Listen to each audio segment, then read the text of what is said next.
Hola señores, aquí estamos con la familia Peluche. Miren, estamos haciendo una fogata.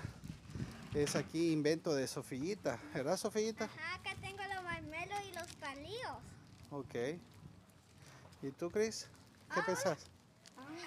que se queda chida. Estamos haciendo esta fogata. Así que aquí les dejamos el fuego purificador.